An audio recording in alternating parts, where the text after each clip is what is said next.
Hello, so let's see this question. This question says a hoop of radius r rests on a horizontal surface. A similar hoop moves past it at a velocity v. Determine the velocity va of the upper point of the intersection of the hoops as a function of distance d between their centers. Assuming that the hoops are thin and the second hoop is in contact with the first hoop as it moves passes the latter. तो यहाँ देखिए, पहले तो की concept देखिए, आपका rotational motion का question है। की कॉन्सेप्ट की बात करते हैं यहाँ पर रोटेशनल मोशन, और यहाँ पर जो आपके पास जो वैल्यूज आएगी, यानी कि जो की कॉन्सेप्ट होगा वो होगा momentum conservation. Momentum conservation momentum conservation ये तो आपके पास होल्ड होगा इसी। और साथ में क्या कि यहाँ पे देखिए वेलोसिटी निकालनी है अपने को किसी एक पर्टिकुलर पॉइंट की, तो उसके लिए अपने पास जो गिवन कंडीशन है उसका यूज़ करें।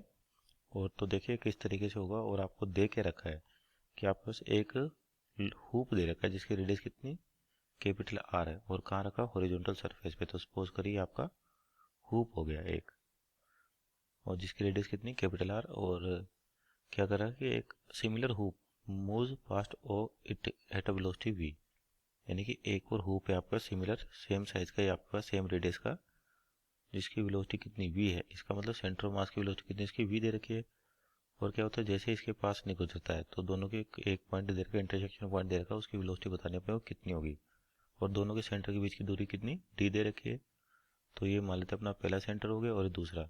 तो जब ये इसके पास से गुजरेगा तो आपकी कंडीशन कुछ इस प्रकार होगी कि ये पहला हुप हो गया और जो दूसरा हुप है कुछ इस तरीके से आपस में इंटरसेक्ट कर रहे हैं।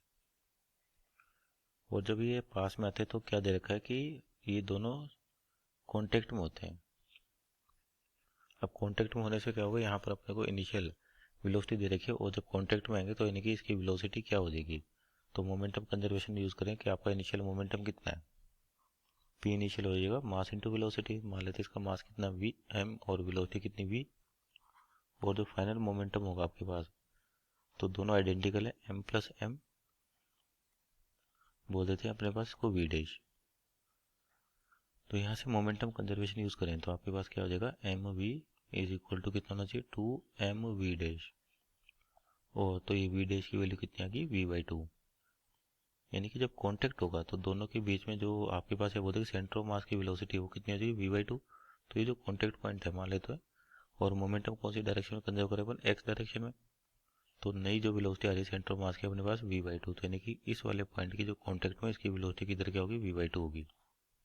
और इसकी अगर इस दोनों के रिलेटिव देखें तो आपके पास तो वेलोसिटी होनी चाहिए इस वाले पॉइंट की टेंजेंट होनी चाहिए, इसको मान लेते हैं अपन वन कह दें पॉइंट को वन, तो यानी कि वी वन कुछ इस प्रकार होना चाहिए। अब देखिए यहाँ पे जो कंडीशन दे रखी है दोनों के बीच की दूरी कितनी है डी, और ये बोला कि इसको परफेक्ट इंटरसेक्ट करता है, यानी कि इस वाले का फ्री बॉडी डायग्राम बना है, यानी कि जब आपके पास इसको क्रॉस कर रहा है तो इसका सेंटर यहाँ पर और इसका सेंटर यहाँ पर, दोनों के बीच की दूरी दे रखी है अपने को डी।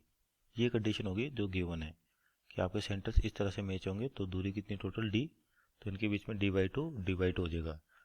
तो इसका एक और डायग्राम बनाया अपन, तो इंटरसेक्शन हो रहा है वहाँ पर इस प्रकार से। आपके पास ये तो पहला स्क्वायर हो गया उसका इंटरसेक्शन, और ये दूसरे का इंटरसेक्शन आपके पास कुछ इस तरह से दिखाई देगा। और ये पॉइंट ए है तो इसकी वेलोसिटी अपने v1 के रखे, और इसके पास एक हॉरिजॉन्टल वेलोसिटी कितनी होगी, v बाई टू हो जाएगी जो इनिशियल का हाफ है। और ये सेंटर से हो गया आपके पास इस प्रकार से, तो इनके बीच की दूरी d है, तो यहाँ से यहाँ तक हो जाएगी डी बाई टू, और इधर भी क्या हो जाएगी डी बाई टू। और बोल देते सपोज करिए एंगल है आपके पास अल्फा, तो यहाँ पर भी जो एंगल आएगा वो अल्फा ही आएगा। सपोज करिए एंगल अल्फा हो गया तो ये भी अल्फा होगा। अब इनके बीच में एंगल निकाले अपन तो क्या हो जाएगा, देखो ये अल्फा तो ये 90 माइनस अल्फा, तो ये अल्फा तो ये वापस कितना हो जाएगा 90 माइनस अल्फा, यानी कि 90 माइनस अल्फा। अब इस v1 का अलोंग इस डायरेक्शन में यानी कि हॉरिजॉन्टल डायरेक्शन में कंपोनेंट लें तो ये वैल्यू कितनी आ जाएगी, जो अपन कंपोनेंट ले रहे हैं v1 कोस 90 माइनस अल्फा, कोस 90 माइनस अल्फा, यानी कि कोस 90 माइनस अल्फा हो गया साइन अल्फा, तो v1 साइन अल्फा। तो ये हो गया आपके पास v1 साइन अल्फा, यानी कि इस वेलोसिटी का अलोंग हॉरिजॉन्टल कंपोनेंट। अब देखिए अगर अपने को कॉन्टैक्ट को हमेशा क्या देखा है, दोनों हमेशा क्या होने चाहिए, कॉन्टैक्ट में रहने चाहिए। तो कॉन्टैक्ट में रहने का मतलब क्या है कि जो आपके दोनों की नेट वेलोसिटी आएगी वो अलोंग टेंजेंट आनी चाहिए। तो क्योंकि जब कॉन्टैक्ट होगा तो आपके पास जो ये जो पॉइंट दिख रहा है तो वेलोसिटी टेंजेंशियल होती है आपके पास, और ये इस तरह से कॉन्टैक्ट में होंगे तो यानी कि इसकी टेंजेंट जो बनेगी वो ऐसे बनेगी। तो अलोंग टेंजेंट आपके पास वेलोसिटी जब मिलनी चाहिए, यानी कि अगर नेट वेलोसिटी कितनी मिलनी चाहिए टेंजेंट में, तो अगर नेट वेलोसिटी टेंजेंट में मिल रही है तो इसके परपेंडिकुलर यानी कि इस डायरेक्शन में आपके पास वेलोसिटी का कोई कंपोनेंट नहीं होना चाहिए। बोल दे कि इधर नेट वेलोसिटी क्या होनी चाहिए, जीरो। तो जो भी वेलोसिटी उसका रिजल्टेंट आपका अलोंग टेंजेंट आएगा। तो इसके अलोंग अपन अगर कंपोनेंट लेना चाहें, जैसे आपके पास इधर एक तो वेलोसिटी कितनी v/2 है, दूसरी क्या है v1 साइन अल्फा। तो इन दोनों के कंपोनेंट एक दूसरे को कैंसिल आउट करने चाहिए, यानी कि दोनों बराबर होने चाहिए। तो अपन v1 साइन अल्फा, इसका इधर कंपोनेंट लें, ये तो हो गया v1 साइन अल्फा, और ये एंगल अल्फा था, ये 90 माइनस अल्फा, तो ये अल्फा होगा आपके पास। तो इधर इसका v1 साइन अल्फा कंपोनेंट आ जाएगा कोस अल्फा, तो ये हो गया v1 कोस अल्फा। और दूसरी वेलोसिटी क्या है v/2, तो ये v/2 और इसका भी कोस अल्फा। तो यहाँ से क्या कोस अल्फा तो कैंसिल आउट हो गया, और v1 की जो वैल्यू होगी वो हो जाएगी v/2 साइन अल्फा। देखिए यहाँ से साइन अल्फा की वैल्यू निकाले अपन, तो आपका जो डायग्राम है कुछ इस प्रकार से डायग्राम है आपके पास। तो इसको अल्फा कह रखा है, ये दूरी है d/2, और ये रेडियस हो जाएगी आपके पास r जो दे रखी है, तो ये परपेंडिकुलर होगा, इसकी वैल्यू क्या होगी r² माइनस d²/2, यानी कि d²/4 हो जाएगा। तो ये यहाँ से साइन अल्फा कितना हो जाएगा, परपेंडिकुलर अपॉन हाइपोटेन्यूज। परपेंडिकुलर कितना आपके पास r² minus d²/4 divide by r। तो ये वैल्यू अपन यहाँ रख सकते हैं।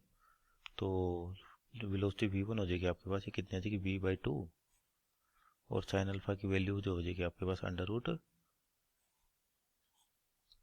√r² माइनस d²/4, और जो r है आपके पास ये किधर आ जाएगा, ऊपर की ओर चल जाएगा।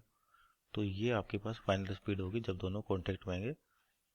सो दिस और final answer, hope you understood well, best of luck.